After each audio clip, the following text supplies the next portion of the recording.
Quiero recordar que esta crisis abre su momento más fuerte cuando el presidente de la República sanciona la ley 406 un viernes 20 de octubre, en una semana en que en 3 días seguidos hacen el primero, segundo, tercer debate sin permitir efectivamente la consulta ciudadana. La consulta ciudadana se dio en el primer debate, pero un mes antes. Pero efectivamente, cuando fueron a tomar las decisiones finales, la población no fue consultada y vino la explosión social. Nosotros no somos salvajes, nosotros somos gente que apelamos a los cierres como un mecanismo de presión, pero yo no he visto un solo cierre de nosotros en la ciudad donde no pasen los enfermos de diálisis, las ambulancias, los bomberos.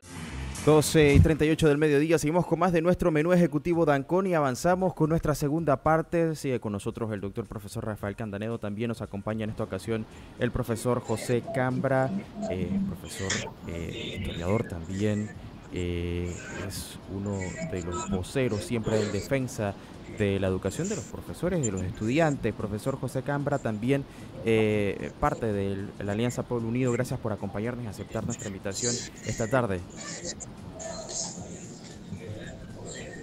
Profesor, buenas tardes. Claro, un gusto. Hace mucho que no conversábamos con ustedes aquí en Radio Ancona, así que es un gustazo volverlo a tener acá con nosotros. Hoy, 20 de noviembre, se había decretado un cierre total nuevamente por 24 horas, producto del rechazo al contrato 406 que se encuentra todavía en la Corte a la espera de un pronunciamiento. No obstante, los cierres han persistido durante una semana más. El balance que puede dar sobre todo esa coalición que ha persistido en mantenerse con pie firme y no dando el brazo a torcer ante las peticiones del clamor popular. Cómo no, mire, yo quiero recordar que esta crisis abre su momento más fuerte cuando el presidente de la República sanciona la ley 406 un viernes 20 de octubre, en una semana en que en 3 días seguidos hacen el primero, segundo, tercer debate sin permitir efectivamente la consulta ciudadana. La consulta ciudadana se dio en el primer debate, pero un mes antes. Pero efectivamente, cuando fueron a tomar las decisiones finales, la población no fue consultada y vino la explosión social. Efectivamente, a partir del 23 de octubre, el lunes 23 de octubre, los docentes convocamos ese día a asambleas generales en todo el país y decretamos un paro de 48 horas prorrogable que se prorrogó por otras 48 horas y finalmente el lunes 30 de octubre entramos en una huelga indefinida.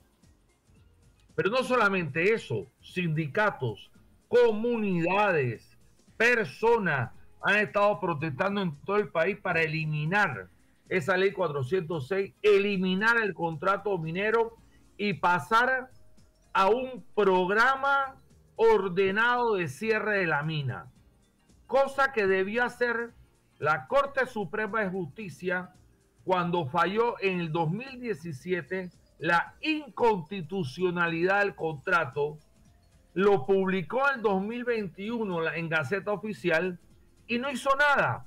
Es más, nosotros fuimos a la Corte a meter la solicitud de que la Corte declarara en desacato al Ejecutivo y al Legislativo por intentar aprobar una ley como la 406, que es idéntica a la ley que aprobó el contrato anterior que fue declarado inconstitucional. Bueno, no lo hicieron. Hubo un momento, en esa semana que culminó el 20 de octubre, en que hubo la posibilidad, producto de la presión que se estaba dando, de que, perdón, no quiero equivocar la fecha, fue en noviembre, en que hubo la posibilidad de que efectivamente el gobierno a finales de octubre, y después se lo insistimos para noviembre, a finales de octubre el gobierno metió la derogación de la ley 406 cuando había megamarchas en la avenida Balboa, megamarchas en Veragua, megamarchas en Chorrera, movilizaciones, piqueteos, enfrentamientos en todo el país, las comunidades participando, los barrios, en una cantidad increíble de lugares. Pero ¿qué pasó? Que hubo una apuesta de parte de otros sectores que están contra la minería y que dijeron que era mejor el fallo de inconstitucionalidad. De eso se agarró el gobierno, sacó la derogatoria y nos tiene hoy en esta situación. O sea, se ha alargado la situación porque esto pudo ser resuelto hace 3 semanas atrás. Esto podía haber tenido fin.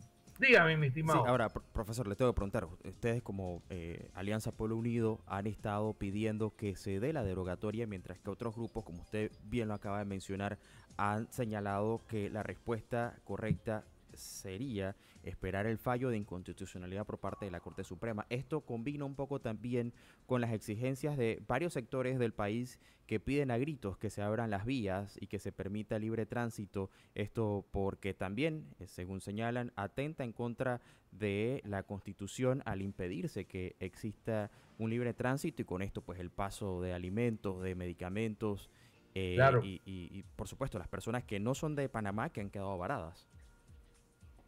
Con mucho gusto. Son 3 aspectos, permítame responderlo. El primero, la ventaja de la derogación es que ya hubiéramos terminado este problema. En 3 días, el gobierno cita a primer debate, a segundo y a tercero y queda liquidada la ley. ¿Qué ventaja tiene eso jurídicamente? Que al ser una ley de interés público y social, es de efecto retroactivo. Lo que significa que durante los 5 años que la minera ha estado sacando miles de millones de dólares en minerales, la minera podríamos demandarla y nos tendría que pagar. Esa es la ventaja de la derogación. El tiempo rápido que nosotros planteamos hace bastante tiempo, que era para ya zanjar esto a finales de octubre.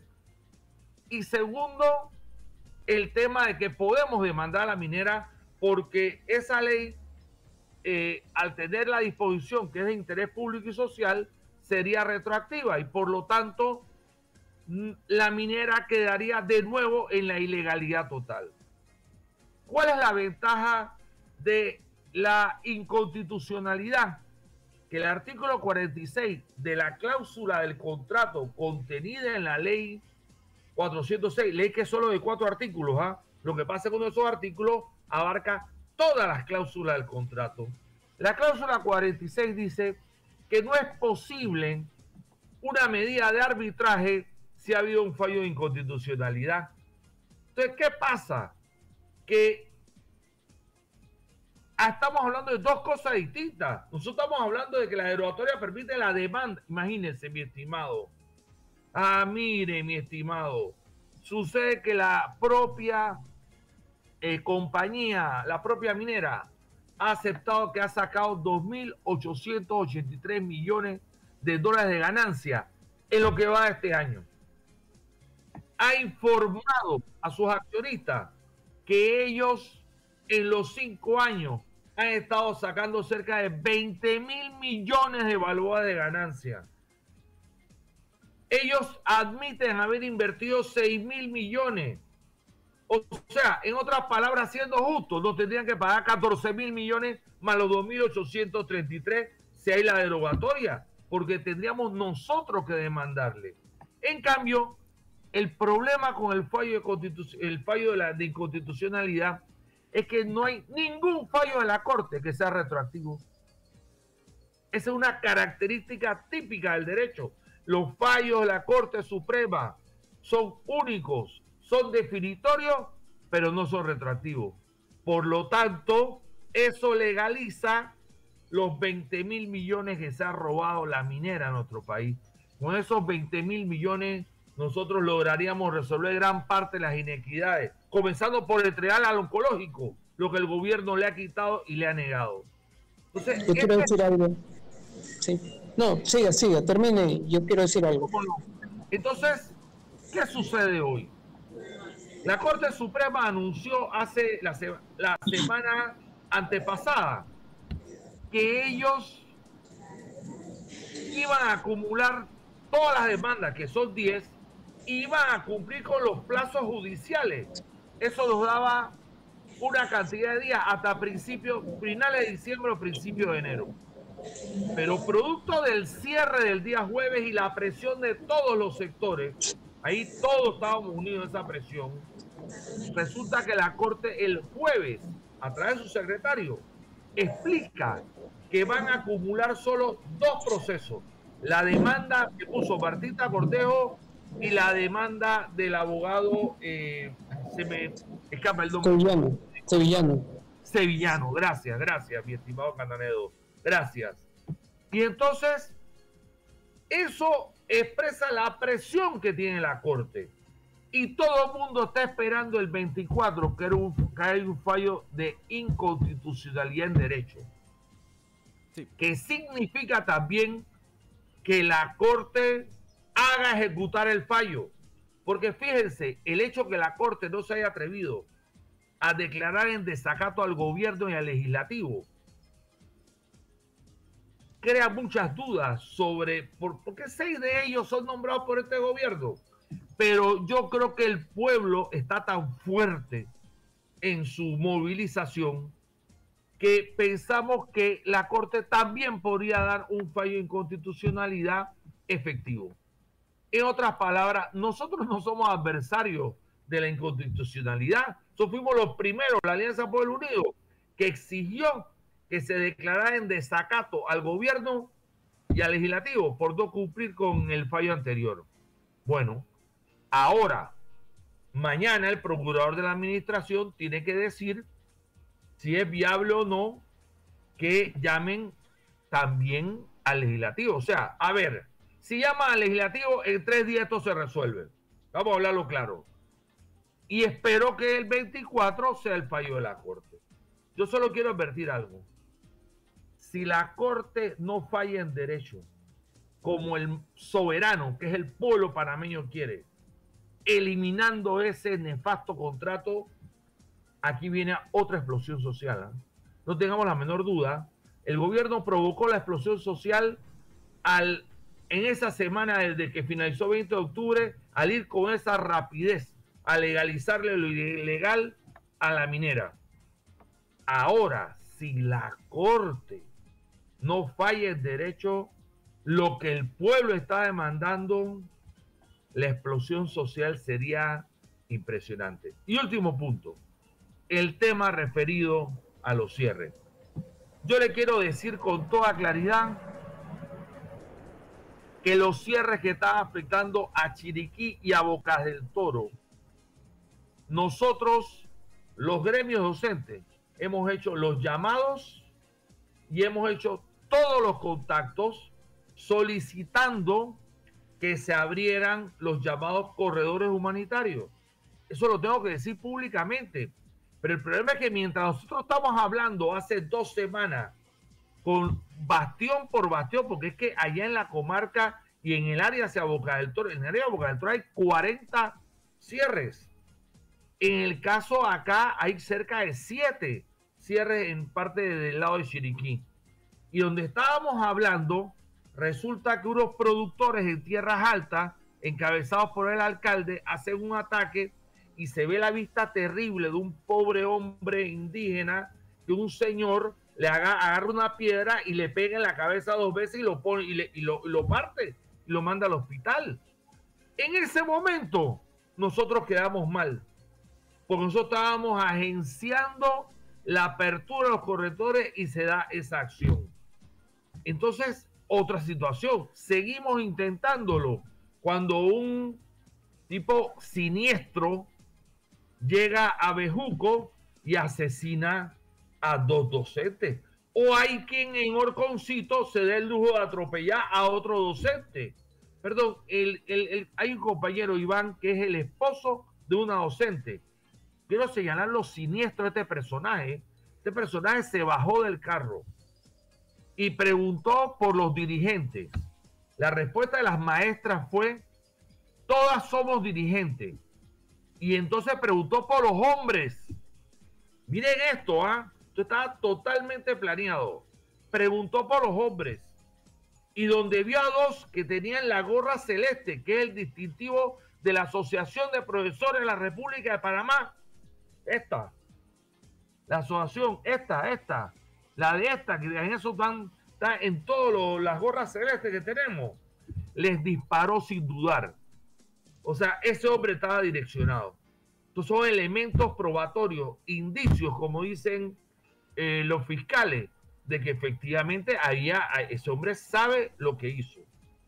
Y bueno, en ese momento, o sea, no sé si me explico, han asesinado a un docente atropellándolo en Orconcito y a otras 2 seres humanos acá. Eso tensiona y crispa la situación.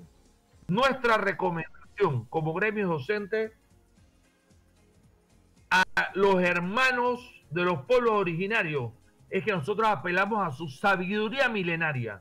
Están los sectores más conservadores y promineros intentando montar en David una pelea física, apoyándose en la gente que tiene necesidades para el gas, para la gasolina, para todo eso.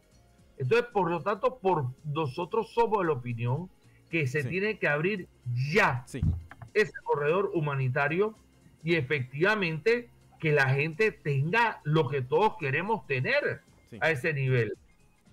Eso no significa que los cierres no son un instrumento válido de lucha, claro que lo son, pero lo que pasa es que hay cierres que llevan 27 días y efectivamente eso sabemos.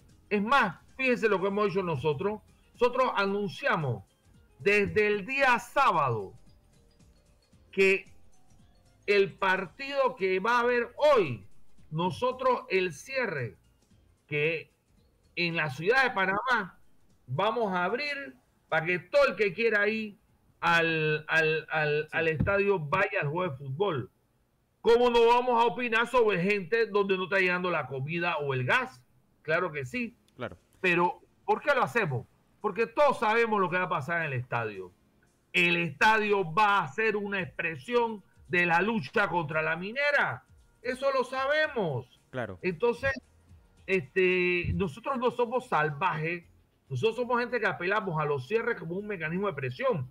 Pero yo no he visto un solo cierre de nosotros en la ciudad donde no pasen los enfermos de diálisis, las ambulancias, los bomberos, la gente, o sea, donde estamos los docentes, efectivamente, y donde está el Suntrack, siempre ha habido esa posibilidad. Profesor, lo tengo que decir porque las noticias de los grandes medios dicen otra cosa. Profesor Cambra, sí, se nos va el tiempo. Sí, Rafael, creo que tienes el mute activado. Ajá. Sí, adelante. Sí. Sí. Saludos, profesor. Y saludo, Cambra. Mire, yo quiero decir dos cosas breves. Uno es que estamos ya, la Corte anunció, como bien acaba de decir el profesor Cambra, anunció que el viernes va a comenzar una sesión permanente para deliberar sobre este problema, sobre este tema. Y una cuestión que me llama mucho la atención, que varias personas conocedoras, incluso personas que han estado en la Corte, hablan de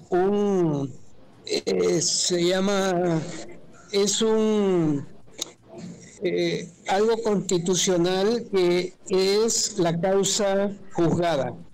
Cosa juzgada. Cosa juzgada. Y ya esto ha tenido por años, ha estado siendo sobado allí con mucha negligencia, con muchos amarres, con muchas presiones, pero ya hubo un fallo en el 17, hubo una aclaración que es otro fallo en el 21, y como bien dijo Cámara, en gran medida los elementos son los mismos. Por ejemplo, el hecho de que no hubo una licitación pública, como lo demanda la Ley de Contrataciones Públicas, el mismo Código Minero, no se cumplieron, ya eso lo hacen constitucional. Entonces, el asunto es que, bueno, cosa juzgada y varias personalidades del derecho, algunas que tienen que ver con el tema judicial, incluso con jurisprudencia judicial, con el tema constitucional, han dicho, y pongo el caso de uno de nuestros maestros, Carlos Bolívar Pedrechi, que él ya es nonagenario, tiene 90 años, él ha dicho, y que no tiene ningún interés político ni nada, él ha dicho que el camino es más la Corte que el caso acá de la legislativa.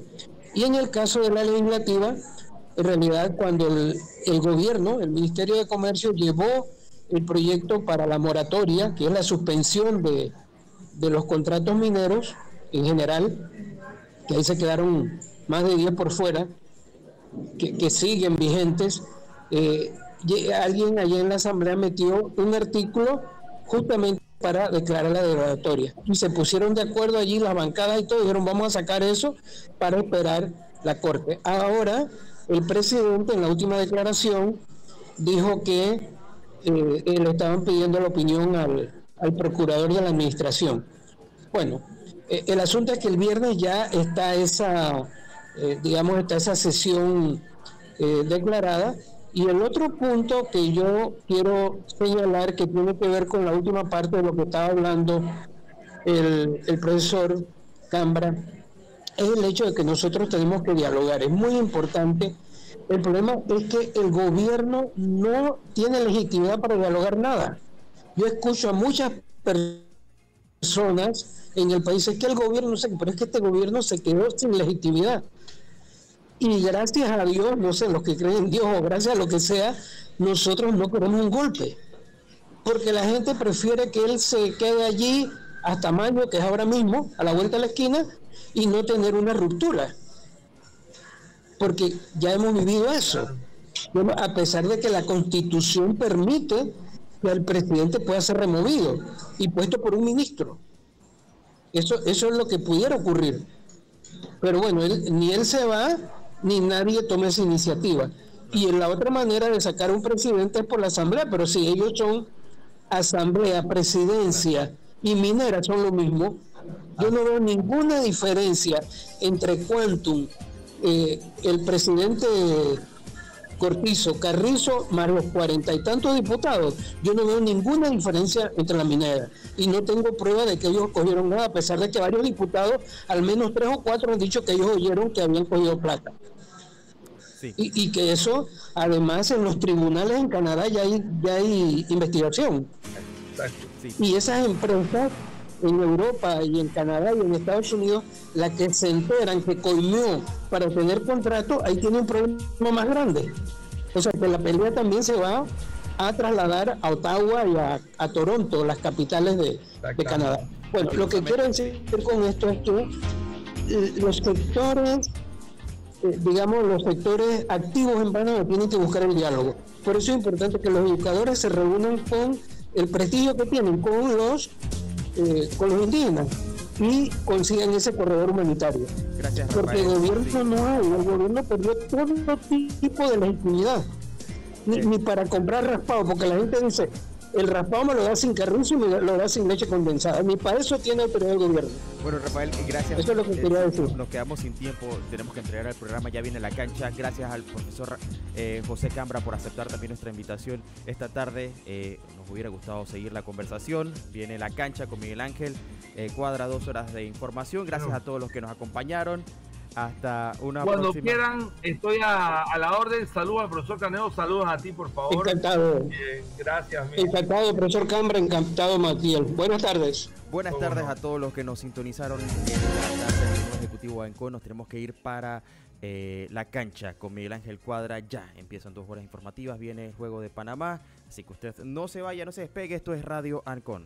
Son las 12:10 del mediodía. Quiero darle la bienvenida al doctor profesor Rafael Candanedo, que como siempre nos acompaña cada lunes, y también invitar a ya un amigo de la casa, al experto en marketing político y analista Freddy Serrano, que nos acompaña desde Colombia. Hubo elecciones ayer en Argentina, balotaje, en donde el ultraderechista y libertario Javier Milei se hace con la presidencia de este país sudamericano, un hecho que marca la historia de Argentina y que pues también cierta tendencia que rompe en eso que estaba llevando América Latina más hacia una izquierda, el caso de Colombia, el caso de Brasil, que vuelve nuevamente a la izquierda con Lula, y Argentina llega con un ultraderechista, un discurso totalmente radicalizado a lo que se había visto.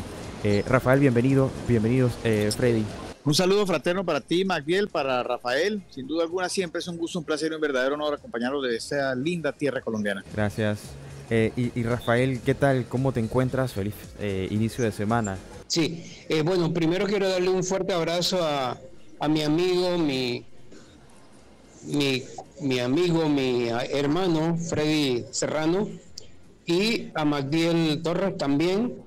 Quiero, decir primero que creo que el gran acontecimiento mundial es el triunfo de, él se denomina liberal y libertario, el señor Javier Milei, en Argentina. Y yo pienso que más que el estereotipo, hay todo un estereotipo en torno al señor Milei. Quisiera destacar el hecho de que Milei no hay que tomarlo 100% literal lo que él dice. De hecho, desde que él incursionó en la política hace 2 años, ha cambiado su discurso enormemente. Pero lo que yo creo que es interesante es que es un gran provocador. Es un gran provocador, más que cualquier contenido que él tenga, cualquier iniciativa, es un gran provocador. Y la mayor provocación, la más grande para mí, es que se va a ir a vivir al Palacio de los Olivos con Cristina Kirchner. Su novia, Fátima Flores, es la mayor imitadora de la señora Cristina Kirchner. Así que Milei tiene novia y su novia es Cristina Kirchner y se van a vivir a los Olivos. La vida da sorpresas, porque justamente Fátima Flores, que estuvo ayer en no sé si tuvieron oportunidad de verla, estaba allí la vicepresidenta, candidata, ahora ya vicepresidenta electa, la señora Villarroel, estaba la hermana, que es el estratega, y él le llama el jefe, Karina Milei, y al lado estaba la novia de Javier Milei, alias Cristina Kirchner, la señora, en realidad su nombre es María Eugenia Flores, pero el nombre es una de las grandes humoristas de Argentina. Esto terminó en humor. Claro. Así que es fantástico, y creo que todas las cosas que nosotros digamos hoy sobre el pasado, el presente, el futuro de Argentina, es poco en realidad para esta gran metáfora que yo creo que la vida es humor, y Milei está llevando el humor a la residencia, a la Casa Rosada, se llama la presidencia argentina, y en Colombia es la Casa de Nariño, y en el caso de Panamá es Palacio Las Garzas, claro. Y así a la residencia oficial de Los Olivos. Se va Milei con Cristina Kirchner. ¡Viva! Rafael, mencionabas un poco que la vida da sorpresas. Para Freddy parece que esto no era una sorpresa. Ya lo decías aquí, Freddy, en un programa anterior, que veías como virtual ganador a Milei, mientras que muchos analistas todavía se mantenían conservadores y señalaban a la posibilidad de que Massa repitiera el kirchnerismo en esta oportunidad.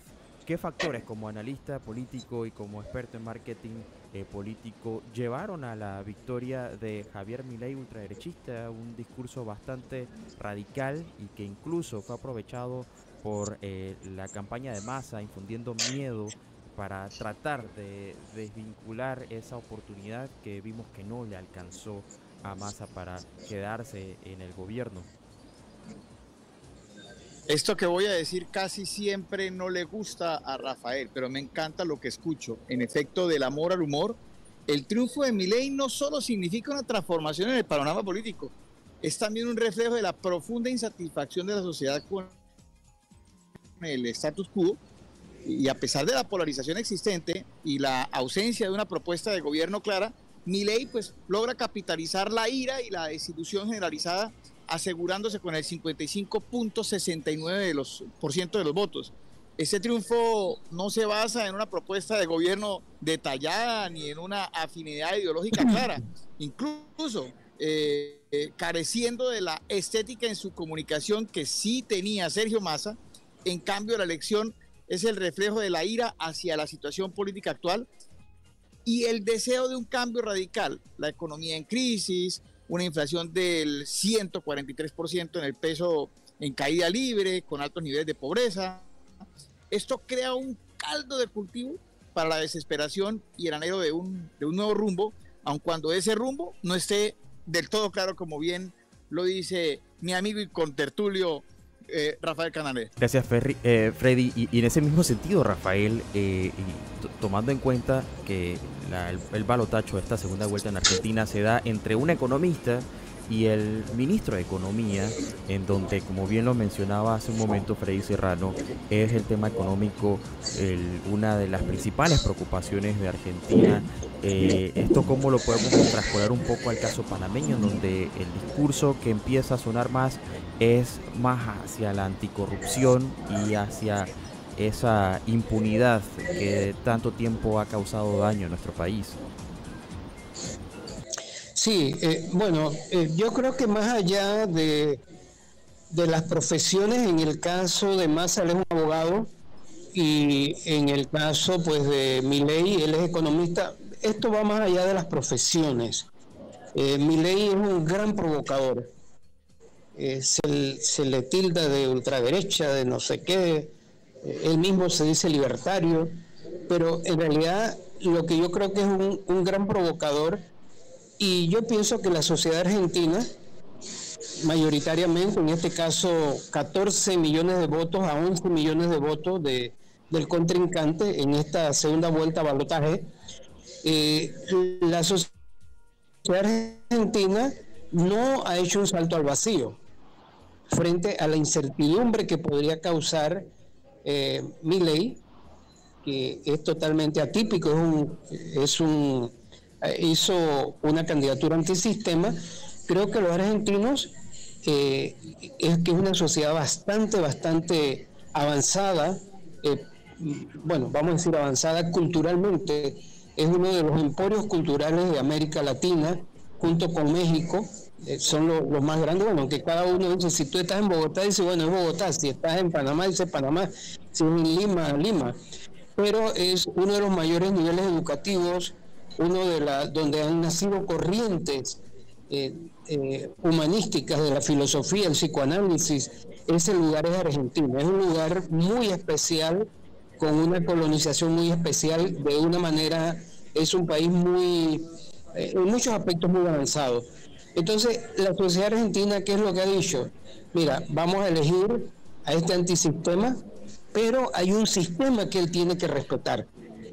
Y en ese sistema que él tiene que respetar, de alguna manera tiene que guardar la motosierra, tiene que guardar el vestido del capitán ese anarcocapitalista, tiene que guardar todas esas cosas, y ahora él entra en la política activa. Y me llamó la atención que en el discurso él menciona en varias ocasiones a Macri.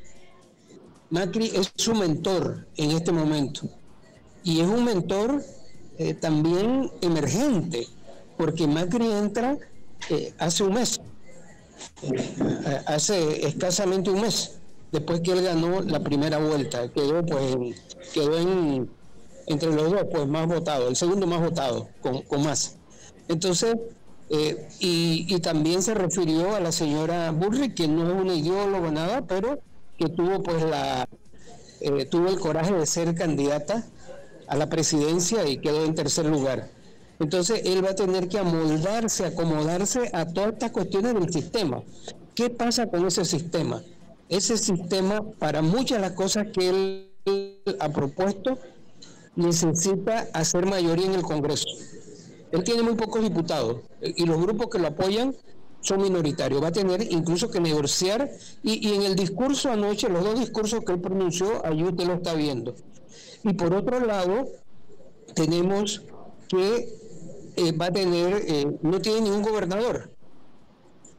Allá, que es un sistema federal o, bueno, cuasi federal, los gobernadores tienen un peso y es casi un presidente en cada lugar. Él no tiene, él va a tener que negociar con ellos, va a tener que negociar el gobierno de Buenos Aires, el gobierno regional de Buenos Aires es tan grande como en estructura y demás, o sea, muchas de las cosas que él va a hacer va a tener que pasarlas por la negociación. Ahora usted va a tener, y creo que es una persona que tiene las cualidades para negociar, a pesar de su discurso muchas veces tan así exasperante. Ahora viene el Milei negociador para ver si él consigue alguna de las cosas que él prometió. Así que yo creo que se pone muy interesante y la sociedad argentina dice, nos vamos a tirar, pero no sin paracaídas. El paracaídas es cada uno de esos gobernadores, el paracaídas es el Congreso, el paracaídas son las diferentes instituciones que allá son mucho más fuertes.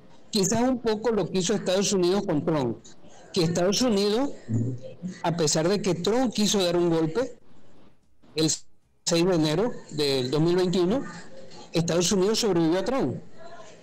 Quizás no ocurrió lo mismo con Brasil, con Bolsonaro, porque las instituciones en Brasil, a pesar de que son de las más antiguas de América, Brasil tuvo 80 años de monarquía, sin embargo tiene instituciones más endebles. Pero yo creo que Argentina pasa perfectamente esta apuesta que ha hecho y ojalá les vaya bien. Es más, a mí me encantó que él hizo el diagnóstico correcto. Recibe un país hecho, ellos dicen otra palabra. O sea, esa hiperinflación que hay en este momento, usted no lo puede controlar de una manera fácil. Eso no es rezar y ya llega el santo, no. Claro. Es muy difícil. Ahora, Rafael, volviendo con Freddy, analizando un poco también estas elecciones en Argentina, podemos decir que son unas elecciones de imposible, Freddy, en donde en la primera vuelta Massa saca el mayor porcentaje de los votos, esto contrario a lo que decían las encuestas, y luego para el balotaje vemos que estos archienemigos, en el caso de Bullrich y Milei, quienes se decían de todo previo al balotaje, terminan uniéndose incluso a Macri, porque escuchamos en alguna ocasión hablando a Milei incluso de Macri y su gestión. ¿Qué factores, primero, favorecieron a Milei para que ganara? Y segundo, ¿cuál es la tendencia en América Latina luego de estar viendo otro tipo de discursos más progresistas? En el caso argentino parece que es todo lo contrario. Bueno, mira, ayer casualmente alguien me preguntó, ¿tú estás con la izquierda o estás con la derecha? Y yo contesté, estoy aburrido, no estoy con ninguno. Entonces, yo quiero complementar algo que muy bien ha mencionado Rafael, y es que la provocación mantiene la tensión. Y eso es lo que entiende la campaña de Milei, indistintamente de su condición ideológica. Ahora, también complementando lo que bien dice Rafael, hay que tener en cuenta que una cosa es en campaña y otra cosa es en gobierno. Milei supo capitalizar la desazón, la tristeza, la desesperación y especialmente entre los jóvenes que no vivieron la dictadura. Su estrategia se centra en un discurso de trazo grueso, en grandes soluciones y propuestas radicales, la eliminación de los ministerios, el Banco Central, un cambio en la moneda nacional, y además utilizó eficazmente los medios de comunicación, especialmente la televisión y las redes sociales, para difundir su mensaje, intensificando su discurso durante la antecampaña, al pasar de ser un exitoso analista televisivo y ganar las PASO y llegar a la segunda vuelta. Por otro lado, la derrota de Sergio Massa, que es el actual ministro de Economía, no solo representa un fracaso personal, sino un revés para el peronismo, para el kirchnerismo. A pesar de la derrota, los seguidores de Cristina conservan cierto poder institucional que les permitirá ser una plataforma de oposición, aun cuando es una derrota histórica, como lo fue en 2015, ese año nos enseña que una derrota histórica del peronismo no significa la desaparición del partido ni de Cristina, pero sí indica el inminente fin de la luna de miel de la izquierda en América Latina, como bien lo mencionas. La elección de Milei en Argentina representa, además de un cambio de liderazgo, una expresión contundente de la insatisfacción popular. La sociedad exige un cambio radical y Milei ahora tiene la tarea de traducir sus promesas en acciones concretas. En un contexto regional de creciente polarización, las implicaciones de ese cambio trascienden las fronteras argentinas, anticipando tiempos desafiantes y cambios significativos en la política latinoamericana. Digamos que ese es como en contexto la respuesta a lo que bien preguntas y que tiene que ver con el efecto dominó en los demás países de América Latina. Sí, y te pregunto eso, Freddy, porque ayer podía ver dentro de la transmisión que hacían algunos canales argentinos una gran cantidad de personas, no argentinas, en el caso de venezolanos, incluso uruguayos, que estaban presentes en la base de Milei esperando la llegada y este pronunciamiento que haría. Eso me llama mucho la atención porque Milei lleva ganando seguidores y adeptos fuera de Argentina desde hace mucho tiempo y mucho más ahora en redes sociales. El impacto que esto puede tener sobre todo para aquellos que comparten esas ideas liberales que tiene Milei para ver cómo esto puede generar también cierto levantamiento de este tipo de ideas en otros países de América Latina. Mira, a mí me encanta lo que ha planteado Rafael, y es que en efecto eres elegido como una posibilidad de cambio y de transformación, tal y como ocurrió en Colombia, salvo que en Colombia pues es hacia el otro lado, supuestamente, pero el tema específicamente es que te topas con el Congreso, que las modificaciones y los cambios que tienes que hacer van a necesitar del apoyo, colaboración, respaldo en las bancadas de ese Sanedrín, por utilizar un término no tan coloquial, pero de alguna manera en el Congreso vas a encontrar posiblemente a otras ramas del poder público, y ahí es donde toda suerte de tropiezos te has de hallar. Luego, en ese entendido, hay que entender que ya la gente no está ni de izquierda ni de derecha, está aburrida, está cansada de más de lo mismo. Y ahí es donde este tipo de propuestas, muy bien tildadas como provocadoras, indistintamente de dónde provengan, pues básicamente encuentran un caldo de cultivo perfecto para hacerse acompañar del respaldo de los votos, del respaldo de la gente. Claro que sí, claro que sí. Claro que sí, Freddy, tengo que agradecerte porque sé que tienes que irte, ya tienes un vuelo cercano por acompañarnos en esta primera media hora. A Rafael también, te agradecería, Rafael, si te quedas para la siguiente media hora, también vamos a conversar con el profesor. ¿Me escucha? Sí, por supuesto que te escuchamos. Yo quiero también reafirmar lo que acaba de señalar Freddy, es que este triunfo es un triunfo de las redes sociales. Hoy la vida en sociedad se hace a través de las redes sociales. Él ha sido muy efectivo en las redes sociales, como muy bien decía Freddy, el gran electorado de hace 40 años, Argentina estaba terminando su dictadura. Ahí comenzó este periodo democrático. Las personas de menos de 40 años no vivieron aquello, y quizás hasta más, porque estaban pequeños. Todavía los que tienen hoy 50 años estaban pequeños. Pero bueno, vamos a decir, los milenianos, ellos se volcaron a esta candidatura. Ellos son otra personalidad, no es la personalidad vamos a decir, que favorecería al peronista. Entonces yo pienso que ahí hay un elemento importante para entenderlo. Quien hoy quiera hacer política tiene que hacerlo a través de las redes sociales. Creo que Milei tiene una maestría más allá de si es ultraderecha, si es no sé qué, lo que fuere. Y lo otro es que supo llegar a los jóvenes. Esos jóvenes, como muy bien señala Freddy, llenos de desesperanza, de desilusión, dice, bueno, vamos a apostar a como quien apuesta a la lotería. Ahora nosotros todos vamos a estar un tiempo pendientes a ver qué es lo que va a ocurrir allí. Y otro punto que yo pienso que es fundamental es el tema de la economía. Si ninguno hasta ahora, en esos 40 años, ha resuelto el tema de la economía, y mire que el peronismo también es un fenómeno que no es tan común en América. Es un movimiento de masas, tiene desde la ultraderecha hasta la ultraizquierda. Por ejemplo, Menem, él cuando gobernó desde la extrema derecha. Menem era un Milei en otra forma. Emma usó todo el neoliberalismo para hacer sus cuestiones y se estrelló con la dolarización. La dolarización no es que me quito un riñón y me pongo uno nuevo.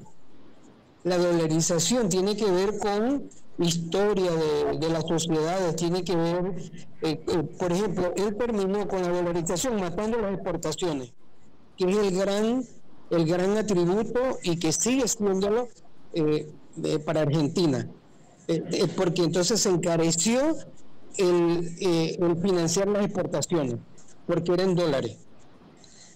Cuando era en peso era mejor, ¿no? Pero claro, estaba devaluada la moneda. Entonces ya el peronismo, recordemos que Menem era peronista, y Kirchner, tanto el esposo, que él gobernó creo que 4 años, y después la esposa, que gobernó 8 años, y sigue todavía en el gobierno, porque ahora es vicepresidenta, ella va a cumplir ya 16 años de estar en el gobierno. No estoy hablando de Cristina, la actriz novia de Milei, estoy hablando de la Cristina. ¿Ve? Para que no nos confundamos. Entonces, ellos hicieron algo mucho más, vamos a decir, más de izquierda, más pensado en los sectores populares, en las ayudas, en un tipo de clientelismo. Entonces, o sea, el peronismo da para todo. Y bueno, ahora sufre un desgaste, pero también compro la idea, o comparto, mejor dicho, más bonito, comparto con Freddy, el peronismo no está muerto, ellos se van a reacomodar y ahora ellos se van a ver ahora en la oposición a Milei, van a verse en la oposición. Y lo que sí sería interesante para la sociedad argentina y para la sociedad latinoamericana es que los grandes pasos que Milei quiere dar tengan el apoyo del Congreso argentino. Claro. Por supuesto, ahí hay problemas. Por ejemplo, ellos son totalmente antiaborto y en Argentina hay libertad para el aborto. Ellos son anti matrimonio igualitario. Argentina fue el primer país de América Latina que tuvo matrimonio igualitario en 2010. Y eso no ha significado nada de lo que la gente piensa. Ahora va a haber más homosexuales, va a haber no sé qué. La otra cosa, Argentina tiene ya 13 años de haber establecido el matrimonio igualitario. Incluso países de donde no hay matrimonio igualitario van allá y se casan allá, personas del mismo sexo. Entonces, ellos quieren acabar con eso. Yo creo que ahí va a ser un poco difícil porque ya son derechos ganados por la persona. O sea que hay de todas las cosas que él dijo en estos 2 años y en el periodo propiamente de campaña, hay muchas cosas que él le va a costar mucho hacer. Él va a tener que priorizar. Para mí la prioridad es empleo, la prioridad es estabilizar la moneda, la prioridad es bajar la inflación, y allí va a tener que llegar a acuerdos con los otros sectores sociales y políticos de Argentina. Rafael, tenemos que irnos a un cambio y también despedir a Freddy, que tiene justo un viaje, y agradecerle por acompañarnos a hacer esta primera media hora de tertulia sobre el tema argentino. Freddy, hasta una próxima ocasión, gracias por estar aquí con nosotros. Como siempre, Magdiel, un abrazo fraterno en la distancia para ti, para Rafael, mi admiración y mi cariño. Enseñanzas postelectorales. Después de cada mundial, los equipos de fútbol en cualquier rincón de la geografía latinoamericana y mundial comienzan a jugar como juega el campeón. Enseñanzas de las selecciones de Ecuador, de las selecciones regionales en Colombia, de las selecciones de Argentina, ahora que elecciones en República Dominicana y en Panamá. La enseñanza es que la mejor campaña es la que no parece ser campaña, que la provocación mantiene la atención. La enseñanza es, primero, lo que quiere la gente. La política es placer para convencidos, no para indecisos, y la clave está en los indecisos. A eso le apostó Milei y por eso hoy es el rotundo ganador de las elecciones en Argentina. Eso pues para quienes desean hacer política en Panamá, que entiendan que la campaña tradicional, que la campaña entre políticos solamente funciona entre ellos y no entre la gente que afuera en la calle está esperando algo completamente diferente. Insisto, esto no tiene que ver con ideologías, con condiciones personales, no tiene que ver con nada más que entender a la gente. Sociología pura, antropología pura y por supuesto un trabajo de campo de la mano de expertos. Un abrazo como siempre, cargado de cariño, aprecio, admiración y todas las bendiciones del mundo en la distancia. Muchísimas gracias a Freddy Serrano, analista, político, experto en marketing digital. Buen viaje, Freddy, aquí estaremos próximamente. Nos vamos a un cambio, Rafael. Gracias a todos. Gracias por Nos vemos pronto. Abrazo. Y Un abrazo, volvemos, abrazo. para seguir analizando estos temas sumamente interesantes y sobre todo haciendo especial énfasis en el país que todavía está inmerso en esta disyuntiva producto del contrato minero y también acercándose a las elecciones de 2024. Esto es Radio Ancon.